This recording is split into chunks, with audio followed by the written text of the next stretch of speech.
30 menit ke dalam film, Tom Holland sudah terlempar terjun bebas dari ketinggian sebanyak 3 kali. Dan kali ini dia nggak pakai topeng superhero laba-laba untuk membantunya mengatasi suasana. Holland di sini adalah remaja cowok biasa, ya dengan tangan sedikit lebih lihai untuk mencopet barang-barang orang. Dunianya lah yang kali ini agak sedikit tak biasa. Dunia berisi teka-teki harta karun untuk dipecahkan, berisi petualangan yang seringkali mengacuhkan hukum fisika.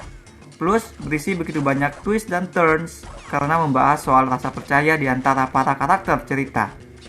Sutradara Ruben Fleischer memang seperti memastikan kepada kita bahwa Holland beraksi di dunia yang super seru, bahwa Uncharted memang bakal semengasihkan video game sumber adaptasinya. Hanya saja, tantangan film ini berat. Mengingat track record, film-film adaptasi video game itu sendiri susah untuk kita kasih kepercayaan.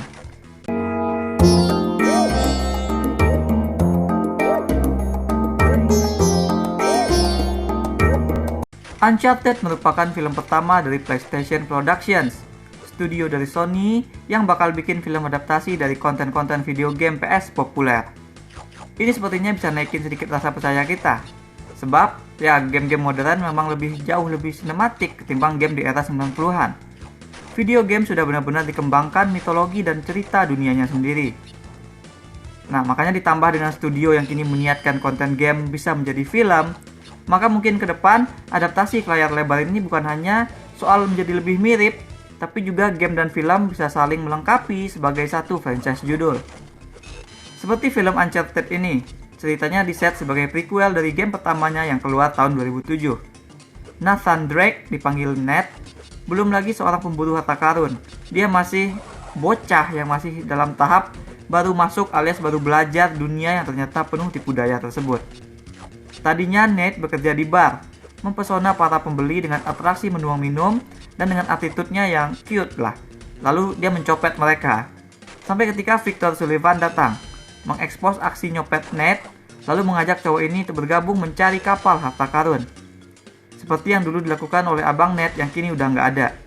Sullivan atau Sally yang mengenal abang Nate jadi semacam mentor bagi Nate. Interaksi dua karakter ini jadi sentral.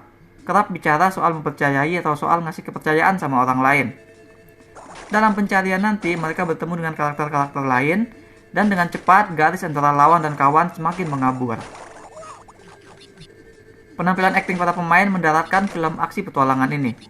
Duo Tom Holland dan Mark Wahlberg sebagai front center cukup memainkan emosi. Dalam cerita yang lain, Ned akan mudah saja menganggap Sally sebagai pengganti kakaknya, dan team up mereka akan berjalan mulus. Tapi Uncharted mengusung tema trust, kepercayaan, dan itu membuat relationship kedua karakter ini jadi semakin dramatis. Film gak memberikan kepada kita sebuah tim yang solid dengan cuma-cuma. Ned bakal melewatin banyak kejadian yang membuat dia gak segampang itu menaruh kepercayaan, walaupun sebenarnya dia pengen banget kerjasama. Konflik mereka berdua digali dari tujuan yang berbeda. Ned pengen nemuin harta demi abangnya, sedangkan Sally ya cuma pengen emasnya doang. Timing komedi Wahlberg membantu film ini mencapai nada ringan yang diinginkan. Jadi umpan yang bagus juga untuk karakter Woxy Holland.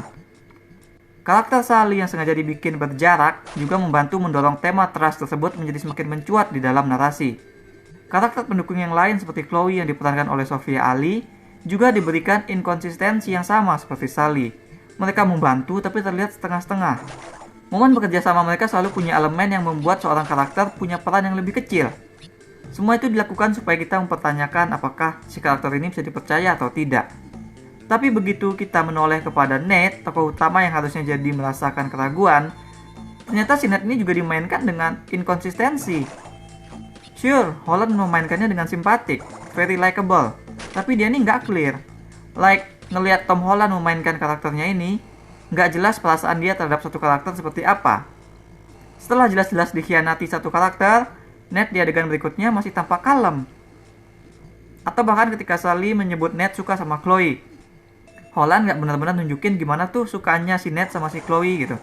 Jadi film ini mengatakan kepada kita sesuatu tapi nggak diikuti oleh pembuktiannya.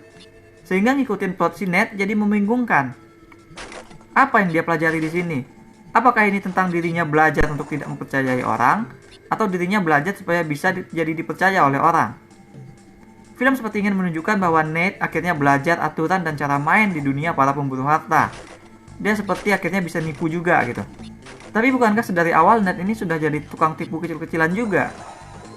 Maka plot si Sally malah lebih jelas. Karakter Sally malah lebih kelihatan ada perkembangan dibandingkan Nate. Film gak berhasil membuat Nate sebagai karakter yang urgent di sini. Dia masih di bawah bayang-bayang abangnya, dia nggak punya perkembangan yang jelas gitu. Seperti halnya respect, trust juga nggak diberikan cuma-cuma. Untuk bisa percaya sama orang, dan juga sebaliknya, untuk bisa dipercaya orang, kita butuh mendapatkan rasa itu terlebih dahulu. Itulah sebabnya kenapa trust lebih berharga daripada harta karun manapun di dunia. Nah, pembelajaran itu tuh ada buat si Sally.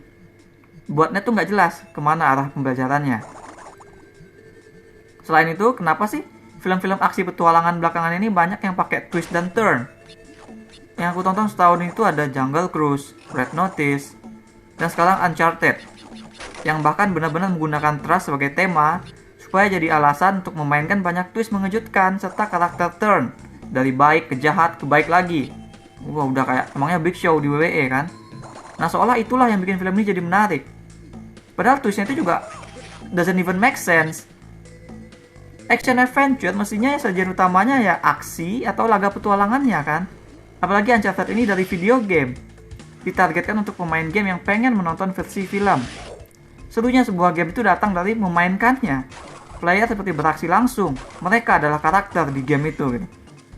Maka versi filmnya pun harusnya menguatkan sense penonton ikut beraksi. Seperti saat mereka memainkan game. Aspek player dan aksi inilah yang susah tersadur ketika sebuah game dijadikan film.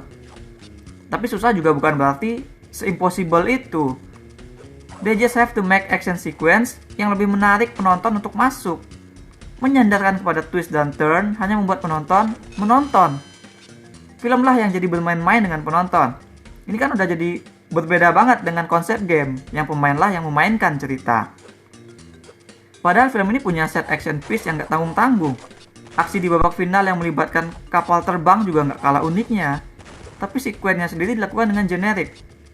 Bagaimana aksinya dimainkan, masih terasa kayak sesuatu yang sudah sering kita lihat dalam film action sebelumnya. Mereka tidak banyak melakukan hal segar selain bergantung pada CGI. Sekali lagi kita hanya menonton. Makanya aksi paling asik di film ini buatku adalah di tengah-tengah, yakni saat Nate dan kelompoknya memecahkan teka-teki kunci salib menyusut bawah tanah kota. Nah, di aksi seperti inilah, penonton yang gamer yang jadi target utama film ini bisa benar-benar merasa terlibat. At least bisa ikut berusaha memecahkan sandi atau petunjuk.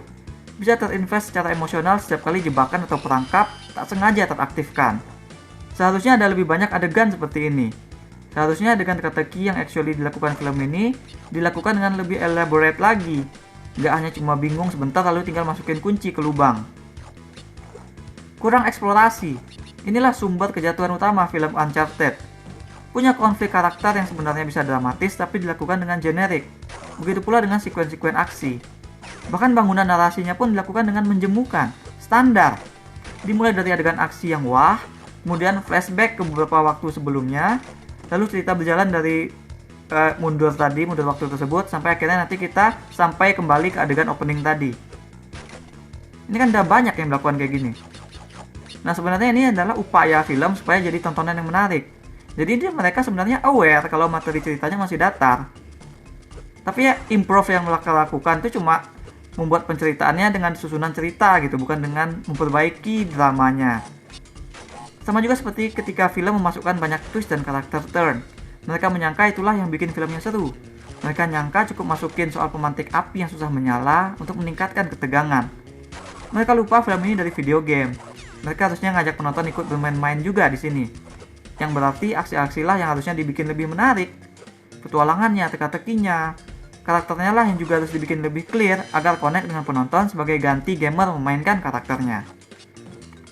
Buatku film ini bakal jadi total boring jika bukan karena penampilan acting, khususnya dari dua aktor sentral.